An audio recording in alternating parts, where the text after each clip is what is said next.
이 설득의 심리학이라는 책이 있습니다. 굉장히 유명한 책입니다.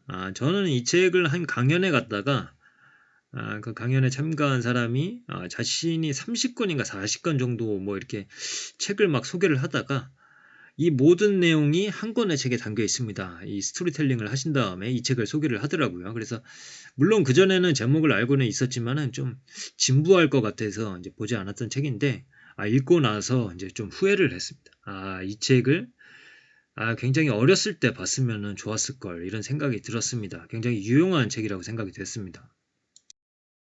이 책에서는 6가지의 어떤 그 심리적 원칙 같은 것을 제시를 하고 있습니다. 첫 번째는 상호성의 원칙이라는 것인데 이 의무감을 갖는다. 사람은 어떤 사람이 나한테 잘해주면 나도 저 사람한테 잘해줘야 된다. 이런 생각을 갖게 되는데 그게 이제 비교적 작은 호의를 상대가 베풀었을 때는 시간이 흐르면서 보답하려는 마음이 이제 약해지게 됩니다. 그러나 기억에 남을 만한 대단한 선물을 받았을 때는 의무감이 상당히 오래 지속되게 됩니다.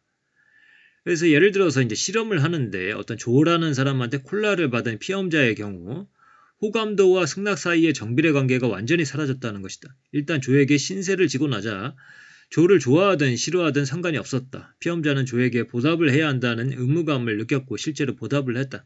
조를 싫어한다고 답했던 피험자도 조를 좋아한다고 답했던 피험자와 동일한 분량의 복권을 구매했다. 상호성의 원칙은 매우 강력해서 평소라면 승낙 여부에 영향을 미쳤을 상대에 대한 호감이라는 요인마저 압도해버렸던 것이다. 그래서 이따가 호감의 원칙도 나오거든요. 그런데 이 상호성의 원칙이 좀 더 강한 것 같습니다. 어떤 사람이 이제 차를 산 지가 얼마 안 됐는데 이 차가 갑자기 시동이 걸리지 않는 겁니다. 이렇게 당황하고 있는데 어떤 사람이 와서 도와주었죠. 그래서 감사를 표하면서 혹시 필요한 일이 있으면 언제든 찾아오라고 연락처를 건넸습니다. 한 달쯤 지났는데 그 남자가 찾아오더니 자기 차가 정비소에 들어가서 미안한데 2시간 정도만 차를 빌려달라고 했습니다. 그래서 이제 차를 빌려줬는데 결국에는 폐차 직전에 차를 돌려받게 됩니다. 이 상호성의 원칙은 타협 과정을 지배하게 되는 거고, 그래서 이 먼저 양보를 하는 것은 매우 효과적인 설득 기술이 될 수가 있습니다. 이 간단한 전략을 거절 후 양보 전략이라고 하며 흔히 문장박대 전략이라고 한다. 일단은 그 큰 부탁을 하는 겁니다. 그러면 큰 부탁을 하면 당연히 상대가 거절을 하겠죠. 그러면 그 다음에 아주 작은 부탁을 하는 거죠. 그러면은 큰 부탁에서 작은 부탁으로 상대가 그걸 낮췄기 때문에 상대방이 어느 정도 양보를 했구나.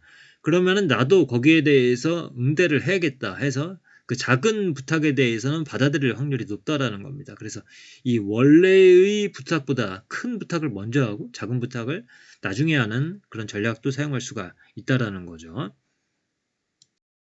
그래서 이 상호성의 원칙에 걸려들지 않으려면은 그냥 상대방의 호의를 거절하면 됩니다. 그냥 내가 알아서 하고 말지 뭐 나중에 또 빚질 일이 뭐가 있어 이렇게 하는 건데 그렇게 하는 것은 상당히 상대방에게 모욕일 수도 있죠. 그리고 결국은 사회적 갈등과 고립을 피할 수가 없게 됩니다. 그래서 다른 사람의 호의와 양보를 모조리 거부하는 것은 추천할 만한 전략이 아니고요.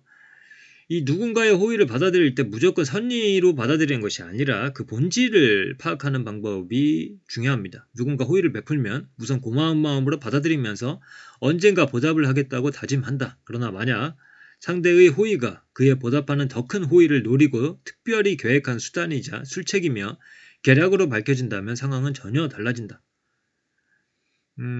조사원한테 받은 모든 것, 즉 소화기, 화재 안전 정보, 화재 위험 진단 등은 선물이 아니라 영업 도구였다고 재정의하면 상호성의 원칙에 걸려들지 않고 자유롭게 구매 제한을 거절할 수 있다. 상대의 호의에는 보답해야 하지만 영업 전략에는 보답할 필요가 없기 때문이다. 그 다음에 일관성의 원칙이라고 있습니다. 당신이 일단 공개적으로 잘 지낸다고 이야기를 하면 이 전화 모금원은 그렇지 않은 사람들을 위해 도움을 부탁한다면서 당신을 몰아붙이기가 훨씬 쉬워진다. 잘 지내셨다니 다행이네요. 다름이 아니라 제가 전화드린 이유는 지금 불행한 일을 당한 분들을 위해 기부를 좀 부탁드리기 위해서거든요. 이 전략의 근거 이론은 아무리 사교적인 인사 치레일망정 자신이 건강하고 행복하게 잘 살고 있다고 대답한 사람은 다른 사람한테 인색하게 굴기가 쉽지 않다는 것이다. 그래서 자신의 포지션을 일관적으로 지키려고 하는 성향이 있다라는 거죠, 사람은. 또 이 안전운전 하세요. 요거 관련된 이제 일화인데, 안전운전이라고 쓰인 가로 세로 3인치짜리 작은 간판을 설치해 달라고 먼저 부탁을 한 거죠. 그러면 가로 세로 3인치니까 부담이 안 가잖아요. 그래서 먼저 설치를 하면은 그다음에 커다란 입간판, 완전히 안전운전 하세요 크게 써놓고 주택의 전망을 완전히 망쳐놓을 수 있는 이런 입간판을 이제 세워달라고 이야기를 하면은, 이 2주 전에 3인치짜리 작은 간판을 설치했던 사람들은 요것도 받아들일 가능성이 높다라는 겁니다. 그래서 요거는 주민 대부분이 허락할 만큼 소소한 요청을 먼저 하고, 그랬지만 그 효과는 나중에 엄청났다라는 것을 보여줍니다. 영업사원들은 먼저 고객이 관심을 보이는 차에 대해 경쟁사보다 거의 $400 정도 낮은 가격을 제시한다. 그러나 이 할인 가격은 거짓이다. 영업사원은 그 가격으로 계약을 맺을 생각이 없다. 그의 목적은 잠재 고객이 자동차를 자신의 대리점에서 구매하기로 결정하게 하려는 것이다. 일단 잠재 고객이 결정을 내리면 고객을 더욱 깊이 끌어내기 위해서 계약 관련 서류 한 뭉치를 작성하게 하거나 금융 관련 조건들을 결정하게 하거나 계약서에 서명을 하기 전에 하루 정도 시운전을 해보면서 자동차를 직접 느껴보고 이웃이나 직장 동료에게도 보여주라고 권한다. 이런 행위를 하는 동안 고객은 자신의 선택을 지지하고 자신의 투자를 정당화할 새로운 이유를 만들어낸다는 사실을 그들은 알고 있기 때문이다. 그래서 이렇게 일관성 있는 태도는 복잡한 현대사회를 헤쳐나가는 소중한 지름길을 제공하게 됩니다. 이전의 결정과 일관성을 유지하면 미래에 유사한 상황에 처했을 때 관련 정보를 전부 심사숙고할 필요가 줄어들고 이전 결정을 기억해 그와 같은 결정을 내리면 되기 때문이다. 상대가 부당한 이 일관성 압력을 가해 승낙을 얻어내려 할 때 이를 알아차리고 저항하려면 우리 몸에서 나오는 두 가지 신호에 집중해야 한다. 배 속이 불편한 느낌은 입장 정립과 일관성 함정에 빠져 하고 싶은 일을 억지로 승낙해야 할 때 찾아온다. 이럴 때는 상대에게 어리석은 일관성을 유지하느라 불합리한 요구에 응할 의사가 전혀 없다고 분명히 밝혀야 한다. 마음속 깊은 곳에서 나오는 신호는 이와 달리 최초의 입장 정립이 잘못됐다는 확신이 없을 때 나타나는 현상이다. 그럴 때는 시간을 되돌려 지금의 내가 그때로 돌아간다면 그래도 같은 입장을 취했을까라고 자문해봐야 한다. 이 질문에 대해 가장 먼저 떠오르는 순간적인 느낌이 정답이라 할 수 있다. 이 다른 사람들이 많이 하는 행동을 옳은 행동으로 보는 경향은 대체로 유익하게 작용을 합니다. 사회적 증거에 부합하는 행동을 할수록 실수할 확률이 눈에 띄게 줄어들기 때문입니다. 녹음된 웃음소리의 경우 문제가 되는 것은 우리가 사회적 증거에 너무 맹목적이고 반사적인 반응을 보이면 부분적인 증거나 거짓 증거에도 쉽게 속을 수 있다는 점이다. 이 바텐더들은 영업 시작 전에 마치 손님들이 남겨둔 팁인 양 담는 병에 미리 지폐를 몇 장 넣어둔다. 지금까지 살펴본 연구 결과를 근거로 조언하자면 목격자 무리에서 한 사람을 골라 집중 공략해야 한다. 정확히 한 사람만 쳐다보면서 말해야 한다. 거기 파란 재킷 입은 남자분 저 좀 도와주세요. 구급차를 불러주세요.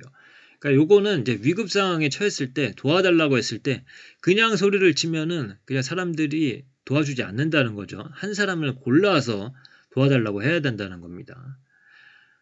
그리고 이제 뭐 사람들의 도움을 받아야 할 때 그때 누군가 이 사람을 도와줬다라는 증거가 있을 때 또 더 많은 사람들이 그 사람을 돕는다고 합니다. 이런 것이 사람들의 심리라는 것이죠. 그다음에 사회적 증거의 원칙. 사회적 증거의 원칙은 두 가지 조건에서 가장 강력한 영향력을 발휘한다. 첫 번째는 불확실성이다. 애매모호한 상황에서 확신이 없을 때는 다른 사람들의 행동을 관찰하고 그런 행동을 옳은 것으로 받아들일 확률이 높다. 잘못된 사회적 증거의 희생양이 되지 않으려면 자신과 비슷한 사람들이 보여주는 명확한 거짓 사회적 증거를 예민하게 포착하고 자신과 비슷한 사람들의 행동만 판단의 유일한 근거로 삼지 않도록 노력해야 한다. 그 다음에 호감의 원칙이라고 있습니다. 물리적으로 뭐 제품을 소개하고 구매 주문을 받고 이런 사람의 역할도 중요하지만 심리적으로는 환한 얼굴로 다과를 대접하면서 참석자들과 담소를 나누고 있는 이 파티 주최자가 더 강력한 역할을 하게 됩니다. 연구에 따르면 우리는 외모가 매력적인 사람을 보면 자동적으로 능력 있고 친절하고 정직하고 지적인 사람일 거라 생각하는 경향이 있다. 하지만 상대의 신체적 매력이 자신의 판단에 영향을 미쳤다는 사실을 인식하지 못하고 있습니다. 이 익숙한 것을 좋아하는 사람들의 이런 성향은 선거를 비롯해 거의 모든 분야의 결정에 영향을 미친다. 그래서 이제 호감을 살려면은 좋은 외모를 가지고 있어야 되겠죠. 그러나 좋은 외모를 갖고 타고나지 않은 사람은 어떻게 해야 되냐면은 이 익숙한 사람을 사람들이 좋아하는 경향이 있다라는 것은 활용을 할 수가 있겠죠. 그래서 정치인들 중에서도 잘 모르는 사람한테는 표가 잘 안 가거든요. 그래도 내가 좀 아는 사람에 대해서 조금 표를 주기가 쉬운 것이 사람의 심리인 것 같습니다. 만약 내가 상대에게 호감이 지나치게 느껴진다는 판단이 들면 일단 상호작용을 멈추고 상대와 상대의 제안을 분리해서 생각해야 한다. 그리고 상대의 제안이나 부탁만을 평가해서 의사결정을 내려야 한다. 뭐 쉽지는 않겠지만 이성적으로는 이렇게 행동을 해야 된다는 거죠. 그 다음에 권위의 원칙이 있습니다. 이 사람이 어떤 대학을 나왔다. 혹은 뭐 박사학위가 있다. 그리고 어떤 경력을 밟았다. 이런 사람의 권위에 사람들이 잘 따르는 경향이 있다라는 거죠. 그러나 이 권위가 자기가 뭐 객관적으로 갖고 있지 않은 사람도 이것을 활용할 수가 있는데 이 복장을 가지고서도 활용을 할 수가 있습니다. 절반의 경우는 부탁하는 젊은 남성 연구자가 일상복 차림이었고 나머지 절반은 보안요원 제복 차림이었다.